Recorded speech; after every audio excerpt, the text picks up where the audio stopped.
We have taken a decision as a party that 400 acres which this government is eyeing like a real estate broker, ఆ 400 ఎకరాలను ఎట్టి పరిస్థితుల్లో ఇది కేసీఆర్ గారి మాట, మా పార్టీ మాట. మా పార్టీ తరపున మేము మాటిస్తున్నాం, 3 ఏళ్లలో మేము ఖచ్చితంగా మళ్ళీ ప్రభుత్వంలోకి వస్తున్నాం.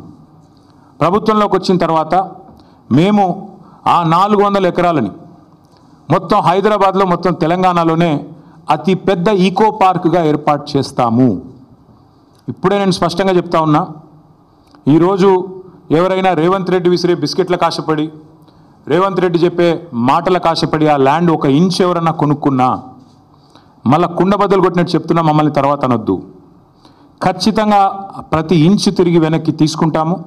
ఒక అద్భుతమైన ఈకో పార్క్, ఎట్లా అయితే ఒక సెంట్రల్ పార్క్ ఉంటుందో మన్హాటన్లో, ఆ స్థాయిలో ఒక అద్భుతమైన ఈకో పార్కును హైదరాబాద్ ప్రజలకి గిఫ్ట్గా అందిస్తాము.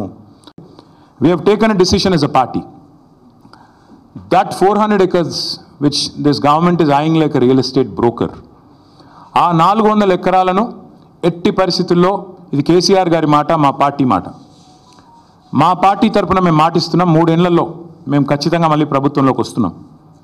ప్రభుత్వంలోకి వచ్చిన తర్వాత మేము ఆ 400 ఎకరాలని మొత్తం హైదరాబాద్లో, మొత్తం తెలంగాణలోనే అతి పెద్ద ఈకో పార్క్గా ఏర్పాటు చేస్తాము.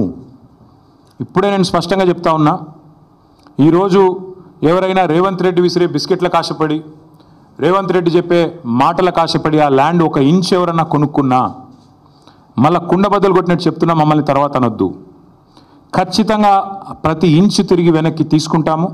ఒక అద్భుతమైన ఈకో పార్క్, ఎట్లా అయితే ఒక సెంట్రల్ పార్క్ ఉంటుందో మన్హాటన్లో, ఆ స్థాయిలో ఒక అద్భుతమైన ఈకో పార్కును హైదరాబాద్ ప్రజలకి గిఫ్ట్గా అందిస్తాము.